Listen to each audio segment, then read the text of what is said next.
Hello, ladies and gentlemen. Thank you for joining me on yet another edifying edition of the program, Your Health, and on Equinoxe Radio Multimedia. For presentation, I am Immaculate Fogwe. Is there a safe amount of alcohol a pregnant woman can take? And is there equally a specific period when these women can consume alcohol? These are some of the questions that have been popping on social media platforms, and today we'll be looking at what exactly pregnant women are supposed to do as far as alcohol intake is concerned. And with me in the studio, we have a nurse. He's equally a health advocate. He's known as Nurse Liga Gong, also known as Andy Jones, I can say. And today we'll be discussing on alcohol intake as far as pregnant women is concerned. So I go straight away to you. Is there a safe amount of alcohol as far as pregnant women is concerned? Thank you very much for having me in the program, Immaculate. And as far as alcohol consumption in pregnancy is concerned, despite the theory that there is a safe amount of alcohol that pregnant women can take, it's actually unsafe to take any amount of alcohol during pregnancy. So no sip, no taste? Okay, it gets a little bit confusing when we are looking at it in very tiny quantities, because what actually happens is that this alcohol can affect the baby. The effect on the mother stays the same, but it stays the same as if she wasn't pregnant, but the alcohol also affects the baby, and the baby cannot deal with alcohol the same way we adults can deal with it. So regardless of the quantity, there is a risk. It doesn't always mean that wherever there is a risk, there is going to be damage, but even the tiniest quantity of alcohol places the baby at risk. So we have, as you said, about tiny quantity. Can we say 8% alcohol and 2% alcohol? They are not the same, and the impact will definitely be not the same. So are you trying to say pregnant women should completely avoid alcohol? Okay, as concerns the percentages of alcohol beverages, I think this is one of the things that has confused a lot of us. People believe that they can drink, any quantity of this particular beer, let's say chill, since it's just 2%. Mm-hmm. And what actually happens is when they tell you that it's 2% of chill, I think chill is 500 cc, 500 mils. So if you're looking at 2% of 500, that is going to be like 2 times 5, that's 10 mils of pure alcohol. That's 10 grams of pure alcohol. And that is actually considered a single drink. So one bottle of chill is actually a pure drink of alcohol, between 10 and 14 grams of pure alcohol. But if you take something like, say, export, which is maybe 5-6%, you're going to notice that one bottle is going to be like 3 or 4 drinks of alcohol. So the quantities are different. The quantities are different and the effects are different. But because if you want to completely eliminate the risk, it will be safer to completely do away with alcohol during pregnancy. But does our body not need a little bit of alcohol in it? That is the biggest, medical lie that has been going around for ages. Really? The body actually doesn't need any alcohol to function. The body needs sugar. Mm-hmm. Alcohol is a form of fermented sugar. Yeah. And if the body, for any reason, if it happens to need, alcohol, it will produce its own alcohol. And actually, we take in alcohol in foods. Okay. We take in like your corn flour. Mm-hmm. There is usually a bit of alcohol there. If you're somebody who eats gari, gari is partly fermented, so there's some alcohol in it. Yeah. If you take any fermented cassava fruits, there's going to be some alcohol. Even some fruits contain alcohol. So it's actually a misconception that we need to take a little bit of alcohol for the sake of our bodies. I know that Christians may tell me that Paul told Timothy to take some alcohol for his stomach's sake. Yeah. But as years progress, medicine changes, perceptions change, and it's actually been proven that you actually don't need alcohol to be healthy. So let's now focus on the pregnant woman. I guess there is a placenta that protects this baby. So does this placenta not equally protect the baby from alcohol intake? Okay, now this is where it gets interesting, right? Because the placenta actually protects the baby from almost every toxin in the mother's blood. But alcohol is a very small molecule that can actually pass through the placenta. So when you drink alcohol, the same alcohol concentration in your blood as a pregnant woman is exactly the same alcohol concentration in the baby's blood, because alcohol easily passes through the placenta. Now, why is this a problem? You have a liver, you have a functioning liver as an adult, you have a functioning kidney, and these two organs are going to play an important role in eliminating this alcohol from your body. But the baby doesn't have any functional organs yet. So the alcohol actually stays in them and affects them adversely, unlike you. So although you may not have any severe symptoms as a person, it's just increasing your risk of maybe diabetes, hypertension, cancers. it's increasing your risk, but with the baby, it is causing actual problems because they do not have any organs to deal with this. For those who like to participate in the program and ask questions as far as alcohol intake is concerned with pregnant women, then now is the right moment. You'll be given the possibility to call the following numbers that will be displayed on your screen very soon, so as to ask your questions as far as alcohol intake is concerned. And the numbers are 670-547049 or 656-622222. Those are the different numbers which you can use to call and participate in today's edition of the program. So back to you, nurse. In case maybe I didn't know I was pregnant and I turned about to drink a lot of alcohol with my friends, then 2 weeks later I'm told I'm 3 months pregnant. If there's any damage that has already been done, it's been done. The best you can do is to ensure that you don't cause any more damage. You don't take any more alcohol that is going to put the baby at risk. And yeah, I've also heard a lot of people say that, well, it's just the first trimester, the baby is still very little, It's not affecting the baby. There is no safe period as well. And there is no time that is more risky than another. The pregnancy, it's a period. In the first trimester, there's a great possibility of defects, birth defects, like the baby is not going to have all their body organs in place. If during the second trimester there can be stunted growth, the baby will be too little. During the third trimester, the baby will become drunk. I see. Yeah, because the baby is already fully formed. The baby can become drunk. So anytime you discover it, the key thing is to ensure that you no longer take it so as to not increase the risk any further. Talking about the complications, what could happen? Could the baby just die at that moment? For death, it's rare. Death is really rare, but there are some things that are worse than death.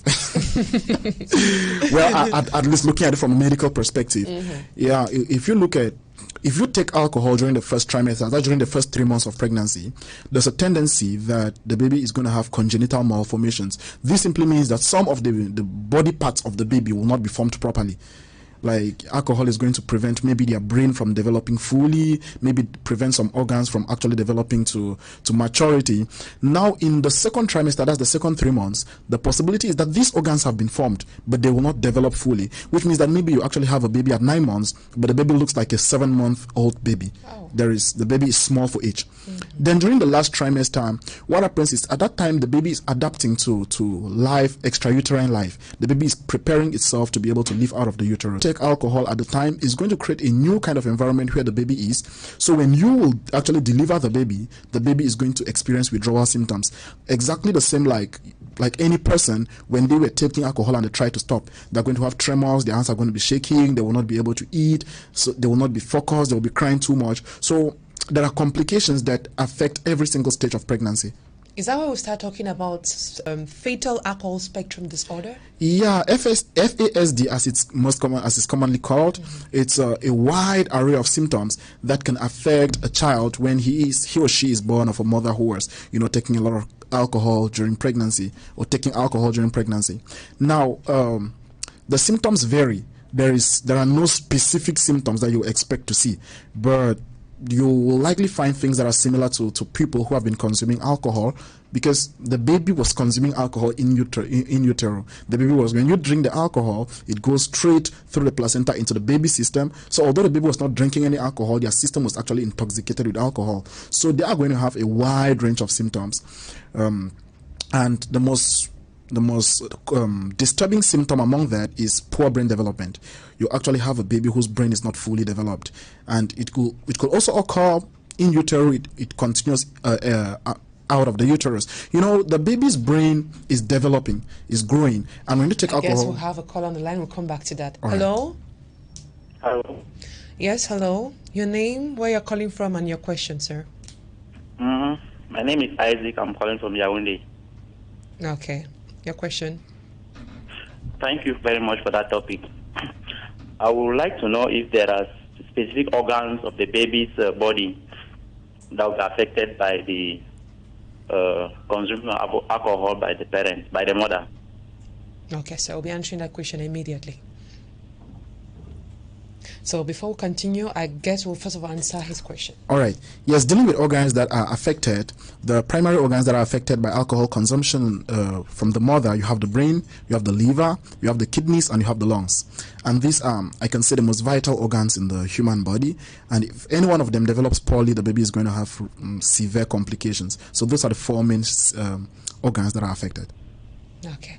So now, for a woman who plans to get pregnant, will alcohol intake reduce her chances of getting pregnant?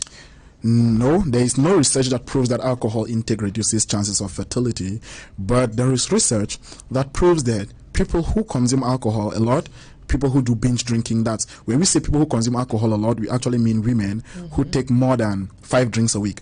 And as we said earlier, 1 drink is not 1 bottle. Okay. Yeah, I think the only bottle of beer in Cameroon now that is actually equivalent to 1 drink is Chill. Even Heineken, I think 5%. Yes, 5%, and the volume is about 330. If you do the calculation, you're going to notice that it's about 28 grams of pure alcohol. That's 2 drinks. 1 drink of alcohol, medically defined, is 14 grams of alcohol. So when you do the calculation, you'll notice that most of these bottles are not 1 drink.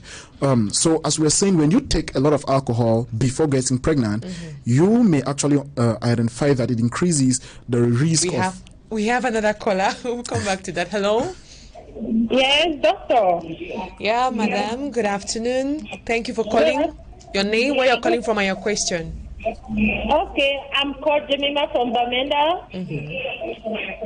Okay, my question is.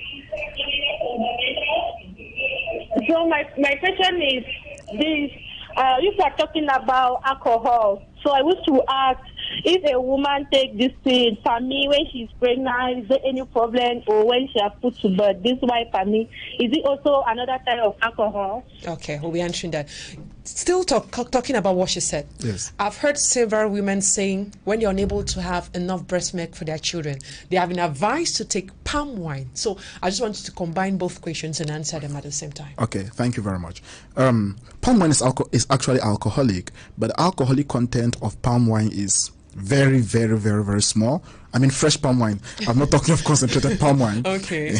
And it's also actually very nutritious. It contains a lot of minerals that are healthy for the body. So when palm wine is fresh, it's actually recommended that you drink it. And back to the question of breastfeeding and palm wine, the issue actually is that we recommend that they drink fluids. But because women, we as people find it very difficult to drink fluids, they'll be like, okay, if you cannot drink pure water, drink fresh palm wine. It actually doesn't really matter. We have another call on the line. Hello? Yes, good afternoon. Good afternoon, madam. Your name, where you're calling from, and your question. My name is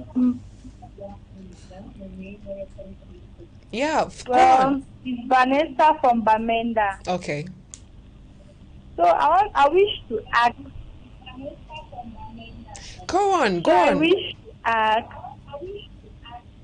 to ask that if somebody is pregnant, then the person is drinking alcohol, can the person miscarry the baby? Okay, we'll be answering that immediately. So before that, we'll just finish with the palm wine, and then get to that question. So as I was saying, we just recommend that drink a lot of fluids. And because people find it difficult drinking pure water, we often recommend that they drink fresh palm wine. It's not like fresh palm wine has any specific quality that it enhances breast milk. So if you're taking enough water, that's enough. Then back to Vanessa's question. She's asking, can you remind me of the question? She was asking about can alcohol cause a miscarriage? Miscarriage, exactly. Yes. Very rarely, it's very rare for alcohol to cause a miscarriage unless there is extremely high intoxication. Because if it's very high, it can actually cause destruction of the placenta. But usually it's going to cause the baby not to develop properly rather than cause a miscarriage. Is there a support system in Cameroon where maybe a woman who is pregnant and she's finding it difficult to stop her alcohol consumption? Is there a system in Cameroon where you can help such women, bring them back to not drinking alcohol? I think that's one of the parts of our healthcare system that's really lacking, psychosocial care. We are really lacking in that domain because even drug abuse, people that we are trying to stop them from drug abuse, alcohol consumption, depression, a lot of these things, we don't have well-developed systems. I know that there are actually a few.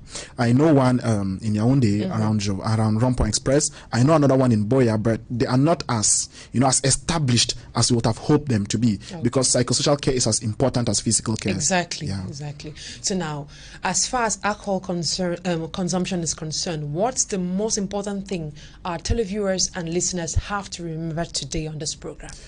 The one statement I would like to say is that if you're pregnant, don't drink alcohol. As soon as you recognize that you are pregnant, avoid alcohol any way possible. That was Gong Liger Andy Jones. He is a nurse and health advocate, and that's why we put a cap to today's edition of the program Your Health aired on Equinoxe Radio Multimedia. For presentation, I am Immaculate Fogwe, and I received technical assistance from Raphael Dipanda and Bertrand Bonzini. Have a lovely day in the company of more programs on Equinoxe Radio and, of course, television. So long.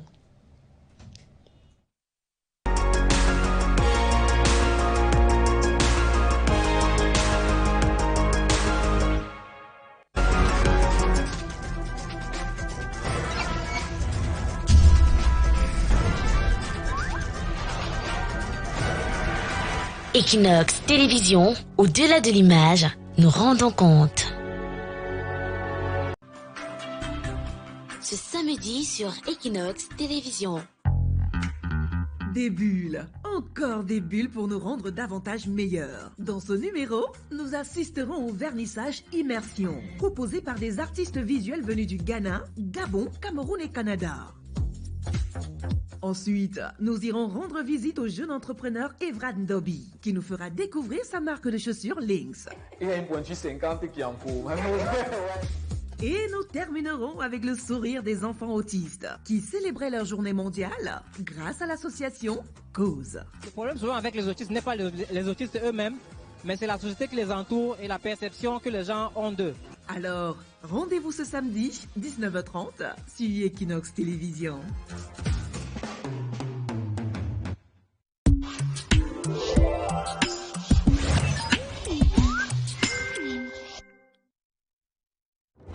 In a world moving at a hypersonic pace, Africa desperately needs leaders to upturn its prospects. However, leaders don't just happen. What are Africa's options for transforming its high school graduates into leaders? Are there African universities offering ecosystems for growing high-skilled